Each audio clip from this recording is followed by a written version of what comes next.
Hi, this is the first video version of our favorite movie podcast, Toothpickflicks. I won't be doing anything special for this video, just reading off a script very quietly.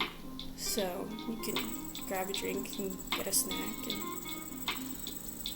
settle in. Okay. Today's episode is the search for the best thriller. There's nothing more I enjoy than a really good thriller, and lately it seems that I can't get enough of any of them. But in order to find the gems, you also have to wade through a lot of dragged-on storylines and tiresome writing or anticlimactic events. Instead of giving you a rundown on the boring ones, I wanted to instead talk about some of the best ones I found on the journey. Even better is spoiler-free, baby! Now, there could be discourse as to how these fit more than other genres, but these movies have the perfect essence of the thrilling sensation. These are also in no particular order. I just really liked them, and I added them as they came to me.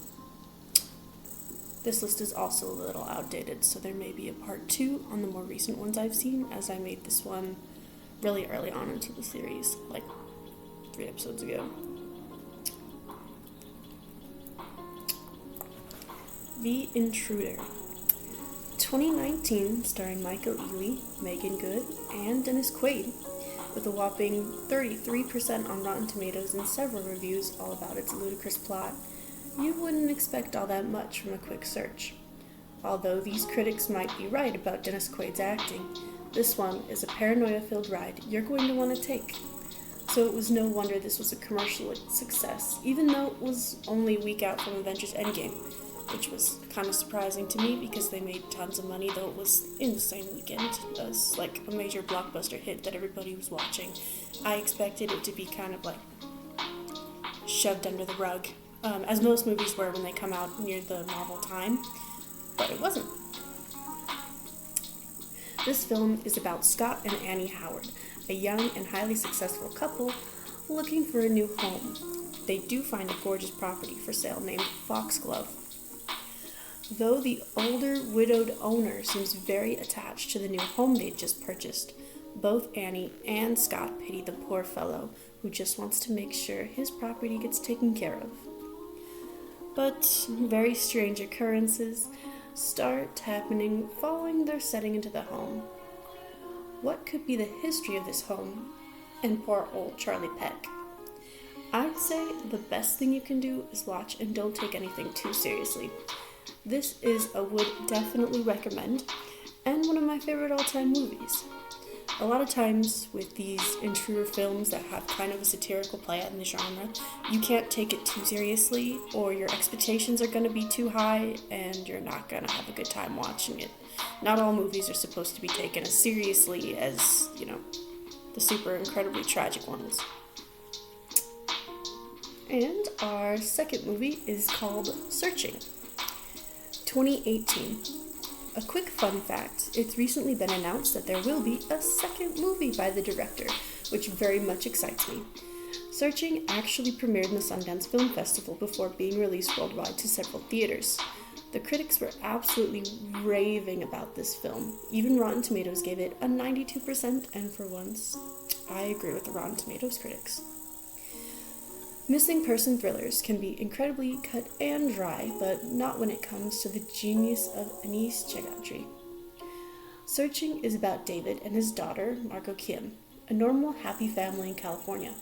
However, the family is more than what meets the eye, as Margot's mother has passed some time ago due to lymphoma, and they are clearly trying to recover from the grief. One day, David can't get a hold of his daughter at all. She's not at her piano lessons, or at school, or with her friends, or with her study group. No one can get a hold of her at all. It's like she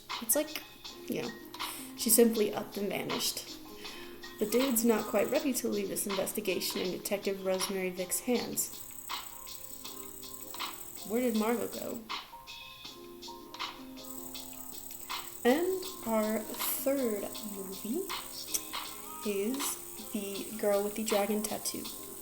I've actually read the first 3 books in the series, and was incredibly excited when I found out that there were actual movies and not just the one, recent one that came out.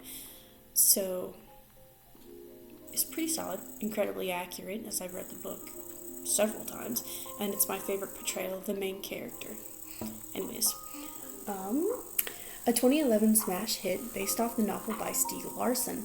You'd actually be surprised how much meticulous detail was put into the film and how accurate it is to the novel itself. Its original release had a pre-release to specific New York critics, and described by online critics are being brutal, yet captivating. This film has won several awards, including Best Film Editing at the Academy Awards. I will warn you that this film goes to very dark places, but it's a delicious mystery that's certainly explicit in its own regard.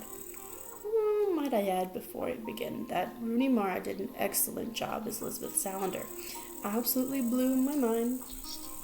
Anyways, let's get into a mid-summary, if that's even possible.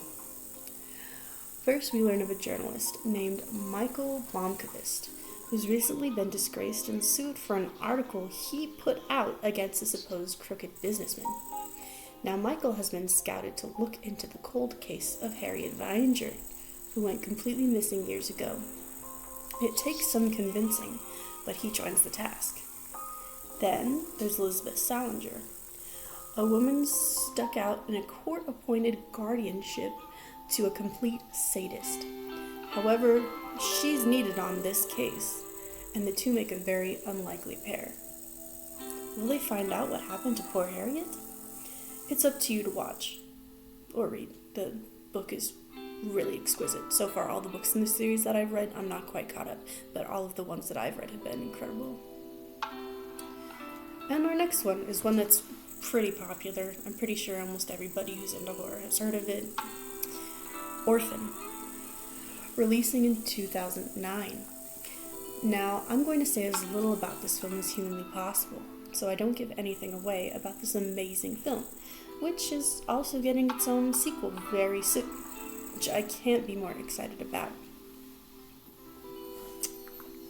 This movie first screened at the Fantasia International Film Festival, though a lot of online critics find this movie to be a cheap thrill. This movie received a lot of mixed and average reviews with a 56% on Rotten Tomatoes, but I could really care less about that rating. I think this is exactly what makes an incredible thriller. We meet the Colemans, a family stricken with grief due to a stillbirth. The couple decides that they want another sibling for their 12-year-old son and 5-year-old daughter, so they adopt a young 8-year-old Russian girl from an orphanage. And soon things go very awry. Unless I cover an episode on this movie later, I highly suggest you watch this one completely immersively. And don't look up reviews. Okay, next one is one that was kind of also a hidden gem. Not very many people that I know at least talk about it, so I think it's kind of underrated. That's Thoroughbreds. Released in 2017. This film is one I will never get bored of, even though the shots and scenes are quite minimalist. There is so much packed into it. This movie was also released at Sundance before its wide release. Critics were raving about this teen thriller, calling it a refreshingly unpredictable entry at Sundance. Now we meet Amanda and Lily, the two main characters of this film. It's revealed very early that Amanda was in some trouble. She struggles quite a bit into fitting with the rest of the world around her, and it's clear she's incredibly apathetic. Lily, however, is a young debutante, ready for college and rearing with a steady wealth behind her. They are forced together to meet once more by Amanda's worried mother, as Amanda doesn't have friends and was already under a careful watch as she euthanized her own crippled horse with a knife. Sounds like a good movie. It's not that graphic either. If you think I spoiled everything, trust me, I didn't. That's only the beginning. Our next movie is The Beguiled. Also a movie that I don't hear anybody else talking about. It might not be their cup of tea when it comes to a thriller, but I added it to the list. It's my list. This movie is a period piece and certainly not for everybody. It's a bit of a slower burn into a not so large ending, but not all thrillers need to have that kind of formula, and this one certainly didn't. It instilled anxiety and suspension all on its own. This one has also won several awards, and hats off to Sofia Coppola for making a truly incredible film and winning Best Director of the Year, as she should. Accolades aside, this movie is set in 1864 in Virginia, during the Civil War at an all-girls school in the summer. It's fairly deserted, minus 2 teachers and 5 girls as the war rages on around them. However, one of the girls, while out looking for mushrooms, finds a soldier with a shot leg deserted on the ground. A colonel in the Union Army. Colonel. At first, they want to give him off to the Confederates so he could be a prisoner, but instead, they tend to his wounds and keep things... they basically chain him up in one of the rooms. And as you'd expect, taking the soldier in, things turned out for the worse. It's slow, no crazy amounts of gore or anything, no amazing soundtrack, but I think it does all on its own because it's not a maximalist kind of movie. They didn't try and shove everything in. There's really subtle details that make it very pretty. And our next one is The Neon Demon. Also a movie I've hardly heard anybody talk about. That could also partially be because it's kind of a specific taste you need to have if you enjoy awkward silences and some choppy dialogue. Anyways, released in 2016. I will also give a warning for this one simply because, like I said, not for everyone. There's a lot of series of scenes with like really bright flashing lights, eerie anxiety-filling silence, and psychedelic moments, as well as a needed interpretation for the film. It's one of those movies you go to YouTube as soon as you finish and you type ending explained and go through a couple videos till you find an ending you like. And if that already turns you off, I suggest not to check this one out. This film received mixed and average reviews, as well as the plot was seen as completely underdeveloped and not very well written, but it had a stylistic touch. It was even called the most offensive film of the year, which I found to be a bit of a stretch, but you know how critics are. Let's get into this peculiar gem. Starring Ellie Fanning, Neon Demon is about a 16-year-old girl who leaves to California after losing her parents.